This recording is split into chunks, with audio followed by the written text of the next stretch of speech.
India உள்ளிட்ட நாடுகள் மீது 500% வரை வரி விதிக்கப்படும் சட்டத்துக்கு அமெரிக்க அதிபர் ட்ரம்ப் ஒப்புதல் அளித்துள்ள தகவல் அதிர்ச்சியை ஏற்படுத்தியுள்ளது. அமெரிக்க அதிபராக ட்ரம்ப் பதவியேற்றதும் வரி விதிப்பில் தலைகீழ் மாற்றத்தை கொண்டு வந்தார்.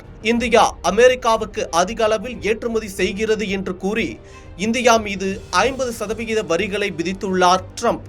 இதற்கு ரஷ்ய கச்சா எண்ணெயை இந்தியா இறக்குமதி செய்வதையும் முக்கிய காரணமாக குறிப்பிட்டிருந்தார். மேலும் விரைவில் அமெரிக்காவுடன் ஒரு வர்த்தக ஒப்பந்தத்துக்கு வரவில்லை என்றால் இந்தியா மீதான வரி அதிகரிக்கப்படும் என்றும் ட்ரம்ப் எச்சரிக்கை விடுத்திருந்தார்.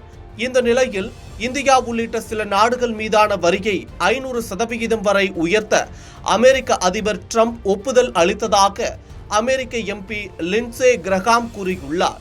இது குறித்து சமூக வலைதளத்தில் கருத்து பதிவிட்டுள்ள அவர், புதினின் போர் இயந்திரத்திற்கு எரிபொருள் அளிக்கும் நாடுகளை தண்டிப்பதை முன்மொழியப்பட்ட புதிய சட்டம் கொண்டுவரப்பட்டுள்ளது என்றும் இதற்கு ட்ரம்ப் ஒப்புதல் அளித்துள்ளதாகவும் கூறியுள்ளார். மேலும் இந்த சட்டத்துக்கு ரஷ்யா மீதான தடைகள் சட்டம் 2026 என்று பெயர் வைக்கப்பட்டுள்ளதாகவும் இதன் மூலம் பிரேசில், சீனா, இந்தியா ஆகிய நாடுகள் மீது குறைந்தபட்சம் 500% வரை வரி விதிக்க முடியும் என்றும் அவர் குறிப்பிட்டுள்ளார். தற்போதைய நிலையில் அமெரிக்கா அதிகம் வரி விதிக்கும் நாடுகளில் ஒன்றாக இந்தியா திகழ்ந்து வருகிறது. இந்தியாவின் மொத்த ஏற்றுமதியில் சுமார் 17.5% முதல் 18% வரை அமெரிக்காவுக்கு ஏற்றுமதி செய்யப்பட்டு வந்தது.